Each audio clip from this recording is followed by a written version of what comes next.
सिंध जे तारीख़ी कींजर ढंढ जे भरपासे में थींदड़ कब्ज़नि, क़दीमी ॻोठनि खे मालिकाना हक़ न ॾियणु, कोहिस्तानी पट्टी समेत सामूंडी पट्टी ते थींदड़ वालार ऐं चिलिया समेत ॿियनि ॻोठाणनि खे बुनियादी सहूलियतूं न ॾियण ख़िलाफ़ अवामी फोरम पारां चिलिया खां पैदल मार्च करे ठट्टो प्रेस क्लब ते एहतिजाजी मुज़ाहिरो कयो वियो।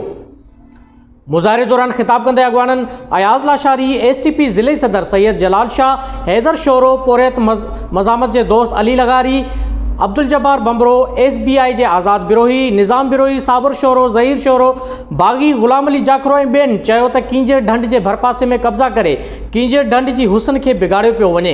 ग़ैर मक़ामी माण्हुनि जे यलगार सबबि मक़ामी माण्हू अक़लियत में तब्दील थींदा वञनि। कोहिस्तान खां वठी सामूंडी पट्टी ते ज़मीननि ते वॾे पैमाने ते वालार थी रही आहे। सवें प्राइमरी स्कूल बंदि पियल आहिनि। जेके स्कूल हलनि पिया उन्हनि जूं इमारतूं तबाह हाल आहिनि।